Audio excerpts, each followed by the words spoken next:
In World War II, the Red Army fought a war of scale unlike anything else in history, and every soldier's survival came down to the tools placed in his hands.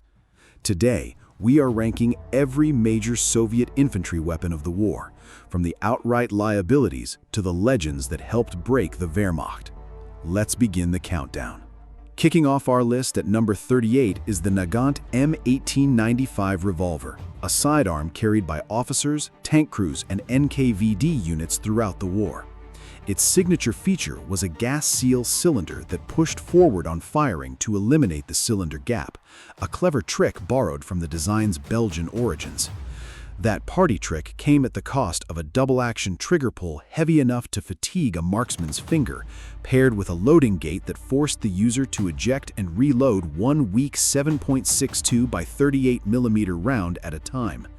In a life-or-death moment, reloading felt less like arming yourself and more like performing surgery. It stayed in service mostly because factories already knew how to build it, not because it belonged on a modern battlefield. Next up is the 125mm Ampulomet 1941, a crude spigot launcher rushed into service during the desperate defense of Moscow. It lobbed thin glass or tin ampules filled with a self-igniting incendiary mixture out to roughly 200 or 300 meters. The problem was the ampule itself, which could just as easily rupture inside the barrel as on the target, turning the weapon and its crew into the fire they intended for the enemy. Soviet crews treated it with the same trust you'd give a lit match in a fuel depot.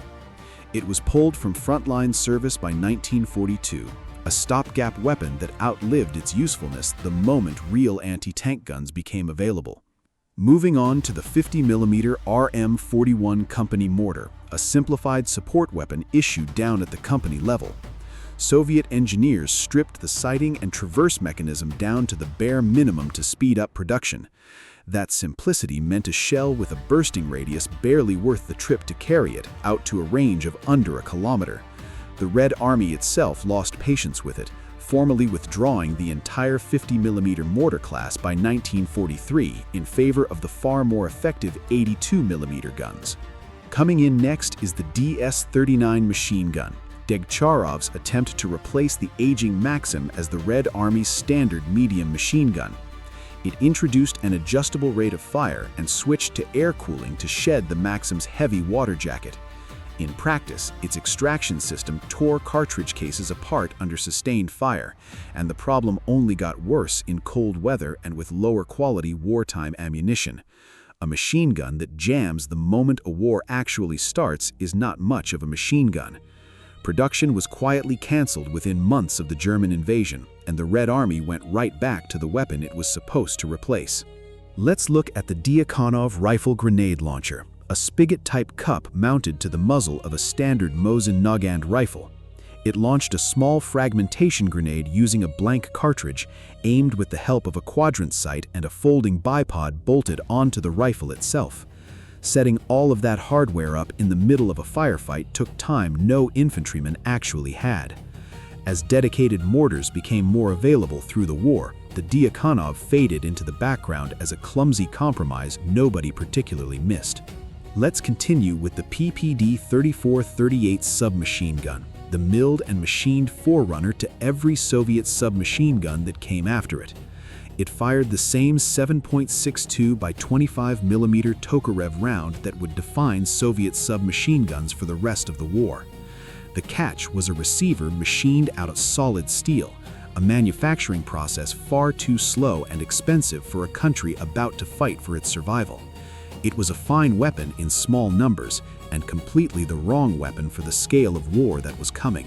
Moving down the list is the RPG-40 anti-tank grenade, an early war blast grenade meant to be thrown under an advancing tank.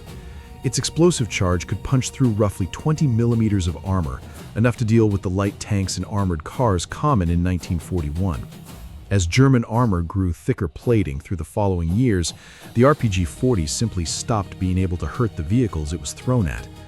Worse, its blast radius was large enough that the thrower needed a great deal of courage or a great deal of cover just to survive using it. By the time better anti-tank grenades arrived, the RPG-40 was already a relic of a war that had moved on. Next up is the AVT-40 automatic rifle, a select fire version of the SVT-40 meant to give riflemen more firepower. Flip the selector to automatic, and the rifle would empty its 10-round magazine in a burst of uncontrollable recoil. Soldiers quickly figured out the rifle was more accurate with the switch left firmly on semi-automatic. It never solved the problem it was built to fix, and most units treated the automatic setting as a feature that didn't actually exist. Moving on to the ROKS-3 flamethrower, a backpack weapon disguised to look like an ordinary rifle, so its operator wouldn't stand out to enemy snipers. The fuel tank was shaped like a standard pack, and the flame gun itself was built to resemble a rifle barrel and stock. The disguise didn't change the math. An operator carrying tanks of pressurized fuel had only a handful of 1-second bursts before running dry, all while walking directly toward the enemy position. Flamethrower operators had some of the shortest life expectancies of any specialist in the Red Army. It was a devastating weapon against a bunker, and a death sentence for the man carrying it. Coming in next is the 82mm BM41 battalion mortar, a lightened version of the standard battalion mortar meant to move faster with advancing infantry. Engineers trimmed weight out of the base plate and simplified the sighting unit to hit that lighter target weight. That diet came directly out of the mortar's stability, and crews found it walked and wandered under sustained firing more than the standard pattern ever did. It filled a gap for a while, but it was never the mortar crews actually wanted to keep. Let's look at the 82mm BM43 battalion mortar, a wartime refinement built to simplify manufacturing without losing too much performance. It kept the same 82mm bomb and range as its predecessors while trimming down the bipod and mount for faster factory output. Simplifying the mount put more of the recoil straight into the base plate, and crews paid for it with faster wear on a part that was expensive to replace. It kept battalions supplied with mortars through the war's leanest years, even if it wasn't the smoothest gun to fire. Let's continue with the KS incendiary bottle, the Soviet answer to the tank when nothing else was available. It was a glass bottle filled with a self-igniting phosphorus-based mixture built to shatter on impact and set the target ablaze instantly. Using it meant getting close enough to a tank to hit it with hand, and storing dozens of them meant living next to a shelf of bottles that could ignite on their own if handled carelessly. It was less a weapon and more a controlled emergency. It saved Moscow when nothing better existed, and it disappeared from the front lines the moment something better did. Moving down the list is the RPG-43 anti-tank grenade, the shaped charge replacement for the outdated RPG-40. A fabric drogue trailed behind it in flight to make sure the grenade struck nose first, letting its shaped charge punch through roughly 75mm of armor.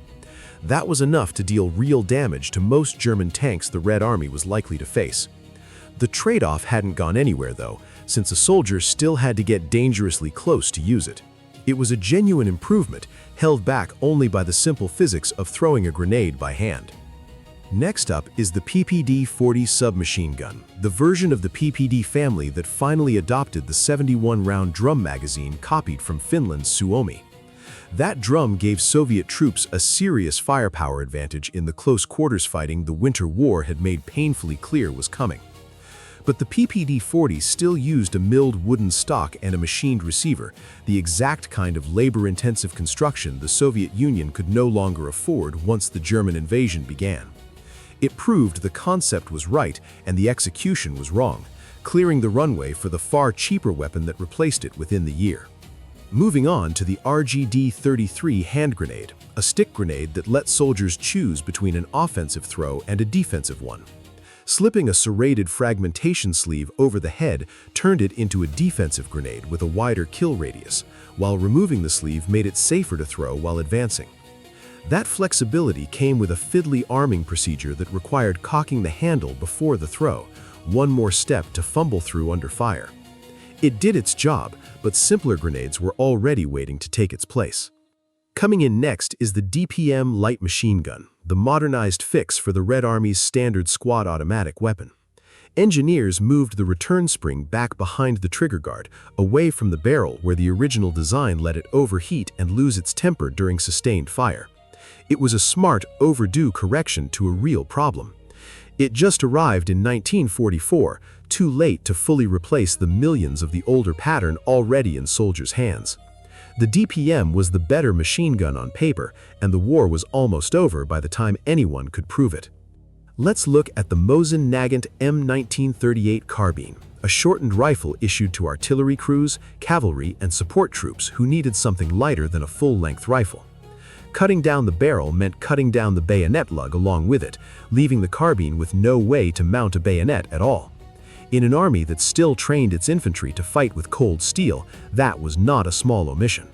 It was the right rifle for a gun crew and the wrong rifle for anyone expected to hold a trench line.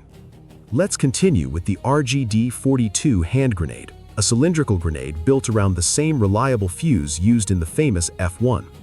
Its thin sheet metal body wrapped around a coiled wire fragmentation liner, and it was dramatically faster and cheaper to stamp out in factories than older cast designs. That thinner casing also meant less mass turned into fragments, giving it a noticeably smaller kill radius than the grenade it was designed alongside. It was the practical, mass-produced choice, even if it hit a little softer than its more famous sibling. Moving down the list is the F1 hand grenade, the deeply ribbed cast-iron defensive grenade every Red Army soldier came to recognize by sight.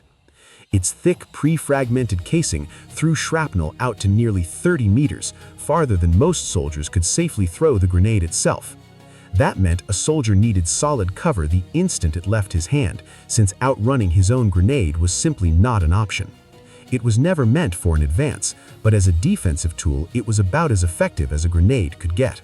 Next up is the RPG-6 anti-tank grenade, the late war refinement that finally got the shaped charge hand grenade right. Its teardrop shape handled better in flight than the older RPG-43's awkward cylinder, and its charge could punch through roughly 100 millimeters of armor. That was enough to threaten nearly anything in the German inventory, delivered from a soldier's own hand. It remains one of the most effective anti-tank hand grenades fielded by any army in the war. Moving on to the 82mm BM-37 battalion mortar, the standard battalion-level mortar carried by Soviet infantry through most of the war. Its bipod used shock-absorbing springs to keep the tube steady under repeated firing, letting crews maintain accuracy shot after shot. It struck the right balance between weight, range, and stopping power that the 50mm and lightened variants around it never quite found. It became the mortar every Soviet rifle battalion actually relied on, and for good reason. Coming in next is the 120mm PM-43 regimental mortar, a lightened evolution of the Red Army's heaviest common mortar. Mounted on a wheeled carriage for faster towing, it delivered the same devastating high-explosive payload as its predecessor in a package regimental crews could move more easily. German troops feared it enough that they eventually copied the design outright for their own army. Few indirect fire weapons of the war earned that particular compliment from the enemy. Let's look at the 120mm PM-38 regimental mortar, the original heavy mortar that the PM-43 was built to improve on. It hit just as hard as its successor, throwing a high-explosive bomb capable of leveling structures and shredding infantry in the open. The trade-off was sheer bulk, since its heavier carriage and mount made it slower to tow and slower to emplace than crews would have liked. It was a hammer, just a hammer that took its time getting to the job site. Let's continue with the ROX 2 flamethrower, the earlier version of the disguised backpack flamethrower later refined into the ROX 3. It carried the same basic concept of hiding the weapon behind the silhouette of a standard rifle, giving its operator a fighting chance against enemy sharpshooters. Its earlier fittings were less refined than the model that replaced it, and it saw a shorter run in frontline service as a result. It proved the idea worked before handing the job off to a better-built successor. Moving down the list is the Mosin-Nagant M1894 carbine, the late war fix for the one thing soldiers had always hated about the shorter carbines. It carried a permanently attached side-folding bayonet that snapped forward into place in a single motion, no separate piece to lose or forget. That gave troops the handiness of a carbine without giving up the bayonet doctrine the Red Army built its infantry tactics around. It was still a 5-round bolt-action design in a war increasingly won with automatic fire. It was the best version of an idea that was, by 1944, starting to show its age. Next up is the Tokarev TT-33 pistol, the standard sidearm carried by Red Army officers for the entire war. It fired the fast, flat-shooting 7.62 by 25mm round and used a simplified, removable lockwork borrowed from the Browning-inspired designs that came before it. It was rugged, easy to strip in the field, and simple enough to manufacture by the millions. It also had no real manual safety beyond a half-cock notch, which meant it needed to be carried and handled with real discipline. It was a soldier's sidearm through and through, built for reliability first and forgiveness second. Moving down the list is the ppsh-42 submachine gun, designed inside besieged Leningrad by an engineer who had to work with whatever the blockade left him. Sudayev built it almost entirely from stamped sheet metal, a construction method that let factories under siege still churn out working weapons. The urgency of its birth meant some early production runs were rougher around the edges than the refined version that followed it a year later. It was a brilliant answer to an impossible situation, and it laid the groundwork for one of the finest submachine guns of the war. Coming in next is the Mosin-Nagant M1891 30 sniper rifle, fitted with a PU or PE telescopic sight and placed in the hands of the Red Army's deadliest marksmen. Legends like Vasily Zaitsev turned this rifle into one of the most feared weapons on the Eastern Front, one confirmed kill at a time. Its bolt-action design meant a sniper only got one careful shot before working the bolt for the next, a limitation every good marksman simply learned to live with. In skilled hands, it needed nothing more than accuracy, patience, and one shot to matter. Let's look at the PTRD-41 anti-tank rifle, a massive single-shot rifle built by Degtyaryov to give infantry a weapon against tanks. Its simple, rugged bolt-action design could be produced quickly and kept firing in conditions that would jam more delicate weapons. It was genuinely dangerous to early war German armor and genuinely outclassed once tanks like the Tiger and Panther started rolling onto the battlefield. It aged out of the anti-tank role, but stayed useful against trucks, bunkers, and low-flying aircraft right through to the end of the war. Let's continue with the PTRS-41 anti-tank rifle, the semi-automatic sibling to the PTRD, built for crews who wanted a faster follow-up shot. Its 5-round magazine let a 2-man crew put rounds down range far quicker than the single-shot PTRD ever could. That extra complexity meant it was harder to manufacture and more prone to fouling in the field, which kept its numbers well below its simpler counterpart. When it worked, it hit harder and faster than almost any other anti-tank rifle of the war. Moving down the list is the SG-43 Goryanov machine gun, the air-cooled medium machine gun that finally retired the Maxim from Red Army service. Its quick-change barrel let crews sustain a punishing rate of fire without the Maxim's dependence on a constant water supply.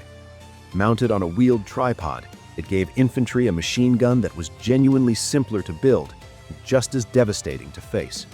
By the time it reached the front in 1943, it was exactly the machine gun the Red Army should have had from the start.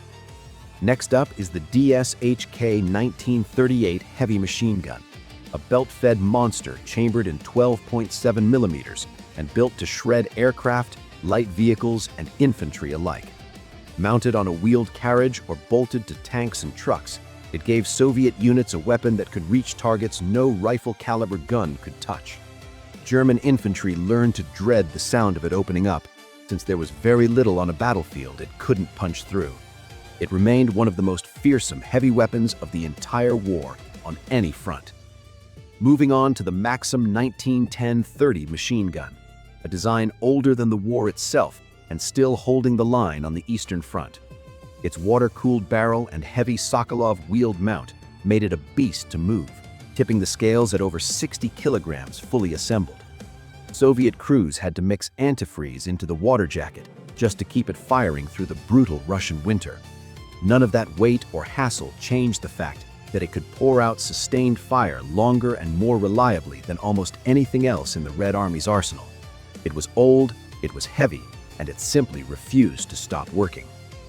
Entering the top 5, next is the PPS-43 submachine gun, the refined, shortened version of the PPS-42, built for tank crews, paratroopers, and city fighting.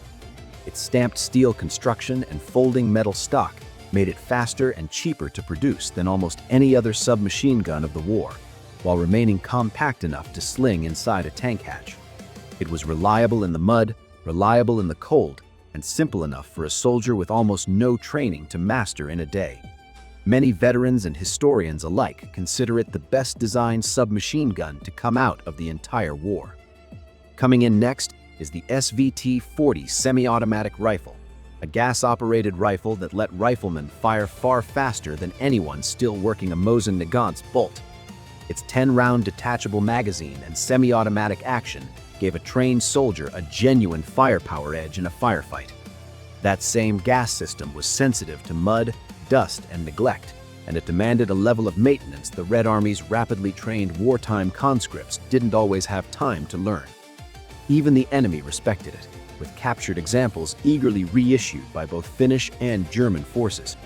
In the hands of a soldier who knew how to care for it, it was simply one of the best semi-automatic rifles fielded by any army in the war. Taking the bronze medal, next is the DP-27 light machine gun, instantly recognizable by the flat 47-round pan magazine sitting on top of the receiver.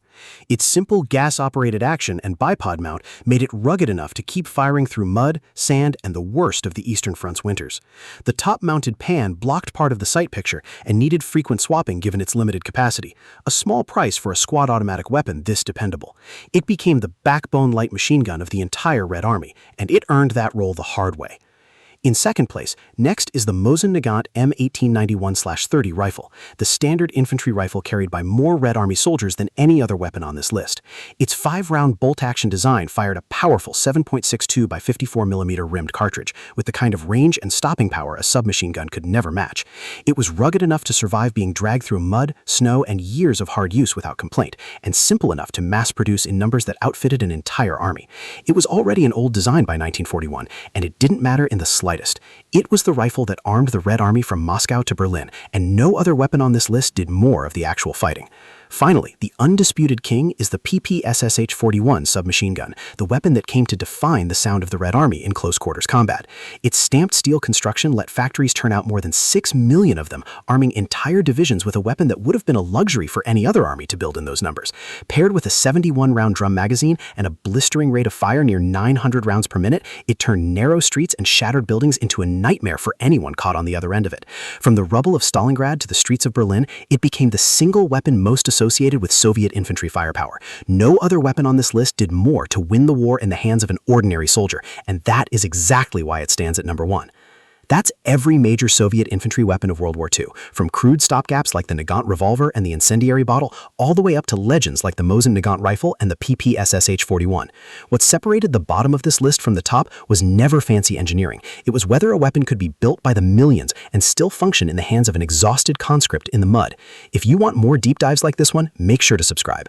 Let us know in the comments which Soviet weapon you think deserved a higher spot on this list.